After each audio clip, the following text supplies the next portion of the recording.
हमारे जीवन की कौन सी परेशानी किस कारण से आ रही है, ये जान पाना बहुत मुश्किल होता है। लेकिन अगर एक बार हम इसे जान लेते हैं तो इनसे छुटकारा पाना भी उतना ही आसान हो जाता है। सभी को नमस्कार।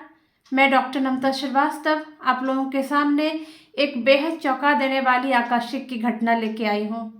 एक महिला जिनकी आयु लगभग 47 ईयर्स की है, उन्होंने मुझसे कांटेक्ट किया और वो ये बता रही थी कि उनको ऐसा फील होता है कि उनके ऊपर किसी ने ब्लैक मैजिक कर रखा है। उन्हें ये भी पता है कि कौन ये काम कर रहा है। उन्होंने कहीं से कंफर्म किया है कि उनके ऊपर लगातार ब्लैक मैजिक कराया जा रहा है, ऐसा उनका कहना था। उन्होंने कहा कि उनकी शादी भी नहीं हो पाई है, एज उनकी अच्छी हो गई है।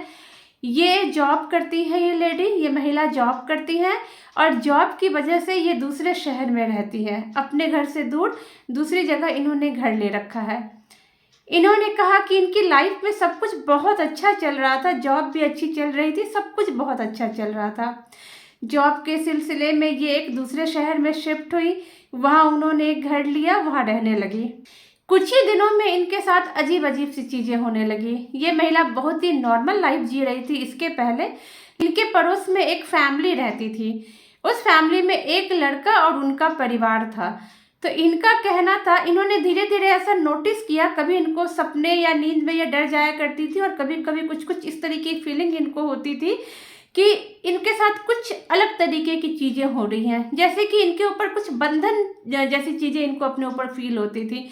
इनका कहना था कि मैं सोई रहती थी, सुबह जब मेरी आंखें खुलती थी तो इनके हाथ यूँ टाइट रहते थे, इनको लगता था कि किसी ने पकड़ रखा है। इन्होंने और भी काफ़ी सारी चीज़ें बताई कि धीरे धीरे करके इनके लाइफ में मनी की भी प्रॉब्लम होने लगी, पैसे अटकने लगे और काफ़ी सारी दिक्कतें आने लगी। समय बीतता चला गया। आज इनकी उम्र 47 ईयर्स हो चुकी है, लेकिन अभी तक इनकी शादी भी नहीं हो पाई है।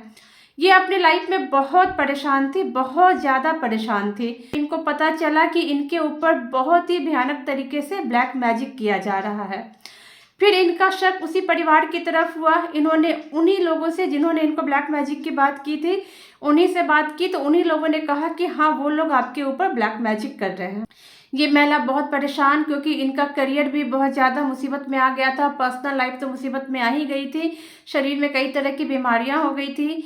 इनका चेहरा भी जब मैंने इनको देखा तो अजीब सा लग रहा था। 47 ईयर्स चलो ठीक, अच्छी उम्र होती है, बट इतनी ज़्यादा भी नहीं होती है कि इनका एज बिल्कुल ऐसा लग रहा था जैसे कि ये 60 के ऊपर की हैं। इस तरीके से चीज़ें हो चुकी थी, हर चीज़ इनका बहुत ज़्यादा डाउन हो चुका था।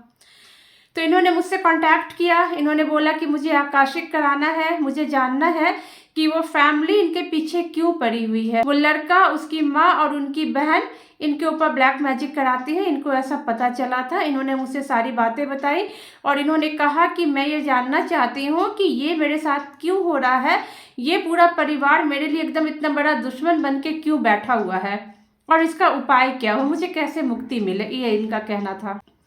खैर, मैंने इनका आकाशिक किया। इनके आकाशिक में बहुत ही चौंका देने वाली चीज़ें पता चली। इनके आकाशिक के पहले सीन में वायलेंस दिखता है, बहुत ही बड़ा वायलेंस दिखता है, जैसे कि कोई महिला किसी की हत्या कर रही है। ये चीज़ एक बहुत ही ज़्यादा चौंका देने वाली चीज़ थी। फिर ये जानने की कोशिश की कि ऐसा क्यों दिखा, क्या दिखा। तो फिर दिख रहा है कि एक गांव है और उस गांव में बहुत सारे लोग हैं और वो सारे लोग कुछ सेलिब्रेट कर रहे हैं।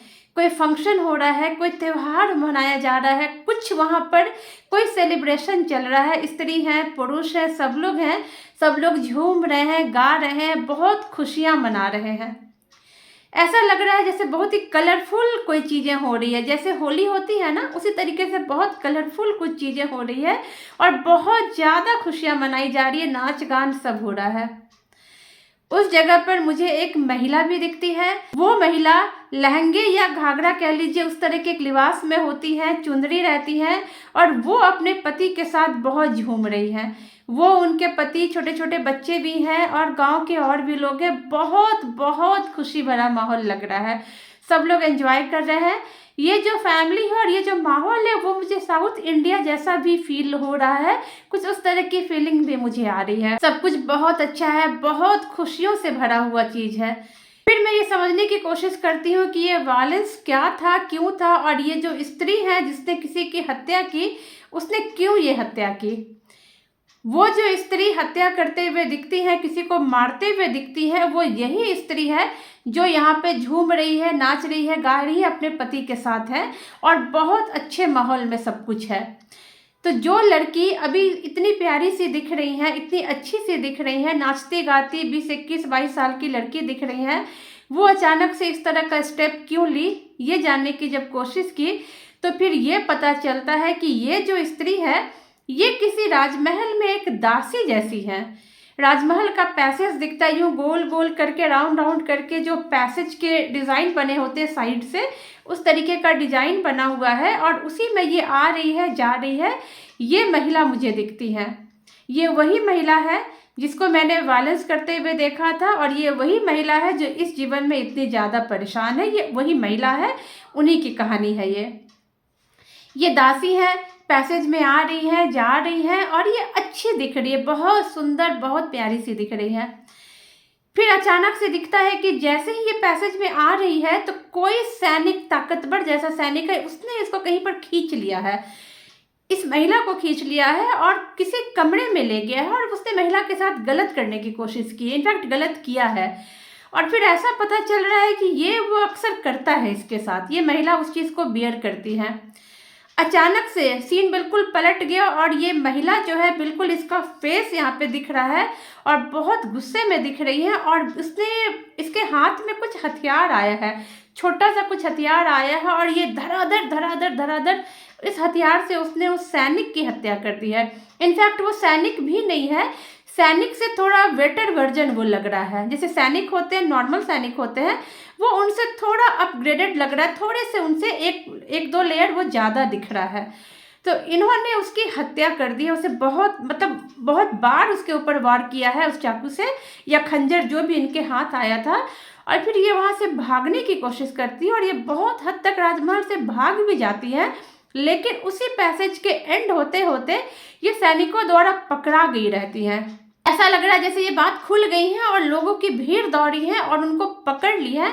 और फिर जब ये महिला पकड़ी गई है तो इनके साथ बहुत वायलेंस हुआ है, बहुत ज़्यादा वायलेंस हुआ है, मारपीट हुआ है, इनको बहुत ज़्यादा, इनके साथ बहुत ज़्यादा पूरी भीड़ ने इनके साथ वायलेंस किया है। और उसके बाद कुछ एक जगह है, या तो वो गुफा भी नहीं है, वो कुछ उस तरह की चीज़ें हैं जैसे कि गुफा जैसा ही कह लो कि अंदर बिल्कुल अंधेरा है, उसके अंदर इनको डाल दिया है, जला दिया है। ये पूरे तरीके से ये तड़प के ख़त्म हो गई हैं। इस आकाशिक के बाद ये महिला बहुत ज़्यादा चौंक जाती है और कहती है कि इनके शरीर पर कुछ बर्थ मार्क भी हैं और वो बर्थ मार्क देख करके साफ पता चलता है कि ये किसी वायलेंस के बर्थ मार्क है। कुछ ऐसी चीज़ें हुई हैं जिनका ये निशान है। बर्थ मार्क के बारे में ऑब्वियसली इन्होंने पहले नहीं बताया था और ये चीज़ें, बर्थ मार्क जैसी चीज़ें जब खासकर जब वो किसी प्राइवेट जगह पे हो तो लोग उसको डिस्कस करते भी नहीं हैं, तो इन्होंने भी नहीं बताया था। लेकिन ये इस आकाशिक के बाद ये महिला बहुत ज़्यादा रोने लगी। जब मैंने इनको सारी बातें बताई तो ये बहुत ज़्यादा रोने लगी। इन्होंने बताया कि इनको बर्थ मार्क भी हैं जो इन बातों की पुष्टि करते हैं और साथ ही साथ कुछ चीज़ें और इन्होंने कंफर्म किया कि इनकी भी लाइफ में इनको कुछ इस तरह की चीज़ों की फीलिंग आती थी या इनको जो कनेक्शन इन्होंने जोड़ा उस लड़के के साथ वो परफेक्टली जोड़ा। इनको भी एहसास हुआ कि ये चीज़ें उनके इस लाइफ से बहुत हद तक मैच करती है। लेकिन जब उन्होंने आकाशिक की बातों को जब मैंने बताया तो उन्होंने इसे बिल्कुल कंफर्म किया। इन चीज़ों को फील करके बहुत ज़्यादा वो इमोशनल हो गई थी। उसके बाद फिर मैंने उनकी हीलिंग की। इनकी एनर्जी जब उस लड़के के साथ सेटल की गई कि चलो लास्ट बर्थ में जो कुछ भी था, जिस भी कारण से हुआ, इन्होंने उनके साथ जो भी किया, अब इस जीवन में इस कहानी को ख़त्म करते हैं। तुम अपनी लाइफ में खुश रहो, मैं अपनी लाइफ में खुश रहूँगी। और जब इनकी एनर्जी सेटल की गई, हीलिंग दी गई इनको, तो ये अपने आप को बहुत लाइट फील कर रही थी, बहुत हल्का फील कर रही थी। और उसके बाद थोड़े प्रोसेस से गुजरने के बाद जब मैंने उनसे पूछा कि क्या उस लड़के और उसकी फैमिली ने आपको माफ़ किया, तो इनका कहना था कि हाँ, उन्होंने माफ़ कर दिया है। वो हल्का हल्का हाथ हिलाते हुए अब वो जा रहे हैं। इनका कहना था कि यही कारण था कि वो लड़का, उसकी फैमिली इस जीवन में भी इनके दुश्मन बने हुए थे। वही गुस्सा, वही ग्रजेस निकाल रहे थे क्योंकि उन्होंने उस लड़के को मारा था। और लड़के के जो परिवार वाले हैं, इस जीवन में भी उसके माता पिता जो हैं, वो चीज़ें, क्योंकि उनके भी जवान बेटे की मृत्यु हुई थी, जवान बेटे को मार दिया गया था, तो वो गुस्सा वो भी लेके गुजर रहे थे। यहाँ एक बात और बता दूं कि वो जो सैनिक जिसकी इन्होंने हत्या की थी, उसकी हत्या के बाद भी उसकी जो सोल है, उसकी जो आंखें दिख रही थी, बहुत ज्यादा गुस्से में दिख रही थी, बहुत ही ज्यादा गुस्से में दिख रही थी। ऐसा लग रहा था जैसे कि मैं छोड़ने वाला नहीं हूँ, और वही गुस्सा वो इस जीवन में निकाल रहे हैं। ये एनर्जी अगर सेटल नहीं होती तो वो आदमी और उनका परिवार अब भी इनके वो परेशान करता रहता, इनके जीवन के लिए नई नई मुसीबतें क्रिएट करता रहता। लेकिन इस आकाशिक ने इस एनर्जी को सेटल किया, महिला को भी रिलैक्स कराया, उनके मन को शांत किया। हालांकि मैंने उन महिला से बोला है कि अभी एनर्जी बिल्कुल सेटल हो जाएगी यहाँ पे, लेकिन हो सकता है, क्योंकि जो उस तरह की चीज़ें मुझे वहाँ पे जो सिचुएशन हो रहे थे, तो मैंने कहा है कि हो सकता है आपको कुछ दिनों के बाद एक सिटिंग और लेनी पड़े। नॉर्मली किसी भी केस में दूसरी सिटिंग की जरूरत आज तक नहीं पड़ी है, एक ही सिटिंग में सारी चीजें हो जाती हैं, लेकिन इनका केस थोड़ा अलग था, इसलिए मैंने इनको बोल के रखा है। लेकिन अभी के लिए एनर्जी सेटल हो गई है, और अगर ये एनर्जी अगले 2-3 महीने तक भी सेटल नहीं रहती है, तब ये हमेशा के लिए होगी, फिर आपको ऐसी कोई ज़रूरत नहीं पड़ेगी। उम्मीद है आकाशिक की यह घटना आपको पसंद आएगी, और ये भी बताएगी कि हमें अपने कर्मों को लेकर के हमेशा सजग रहना चाहिए। किसी का जीवन लेना, किसी को मार देना एकमात्र सॉल्यूशन नहीं होता है। Thank you so much friends, thank you.